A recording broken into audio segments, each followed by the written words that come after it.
La vie est intentionnelle. Shalom bien-aimés dans le Seigneur. Notre méditation du jour s'intitule « La vie est intentionnelle ». Dernière partie. Nous reprenons notre texte de Marc chapitre 5 et les versets 26 et 27 qui nous disent ceci. Elle avait beaucoup souffert entre les mains de plusieurs médecins. Elle avait dépensé tout ce qu'elle possédait et elle n'a éprouvé aucun soulagement, mais était allée plutôt en empirant. Et a entendu parler de Jésus, elle vint dans la foule par derrière et toucha son vêtement. Alléluia. Si la vie est intentionnelle, arrêtez de vouloir que les choses vous arrivent, provoquez-les. Arrêtez de croire que quelque chose va changer quand vous ne faites rien pour changer votre état. Cette femme n'est pas restée attendre Dieu. Ce jour-là, elle n'était même pas dans l'agenda de Jésus.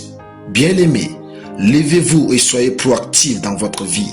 Personne ne viendra vous sauver. Vous êtes l'acteur principal de votre histoire. Cette femme a été proactive, intentionnelle pour guérir et mieux vivre. Puisque la vie est intentionnelle, il faut la vivre au quotidien avec une grande détermination et du courage. Cette femme aurait pu arrêter de chercher les médecins et déprimer, mais non, elle est déterminée à vivre mieux qu'une malade. Elle n'est pas restée couchée attendant Jésus, elle est partie le chercher. Faites de même. Puisque la vie est intentionnelle, ignorez vos échecs d'hier et soyez attentifs aux nouvelles opportunités. Cette femme aurait pu conclure en elle-même que cela ne valait plus la peine. Mais non, elle a continué de chercher. Elle a continué de demander où elle pouvait être mieux traitée. Elle a entendu parler d'une nouvelle opportunité de guérison qui est Jésus. Elle a encore dit, je vais aller vers lui pour guérir. Frères et sœurs, restez intentionnels. Ne transportez pas les échecs d'hier dans les nouvelles opportunités que Dieu vous donne. Puisque la vie est intentionnelle, ayez confiance en votre propre cheminement. Cette femme a suivi son propre cheminement.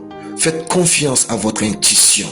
Sachez que ce qui a marché pour les autres ne va pas forcément marcher pour vous. Et ce qui n'a pas marché pour les autres ne va pas forcément pas marcher pour vous. Car votre vie est unique. Vos besoins sont propres à vous. Vos problèmes ne sont pas ceux des autres. Élaborez votre propre cheminement et suivez votre voie. Sortez parfois intentionnellement des sentiers battus. Servez-vous de vos moyens pour réussir. Alléluia. Prions. Je suis intentionnel chaque jour au nom de Jésus. Amen. La lecture biblique en une année, Esdras chapitre 7 à Esdras chapitre 10. Soyez bénis. C'était le pain du ciel.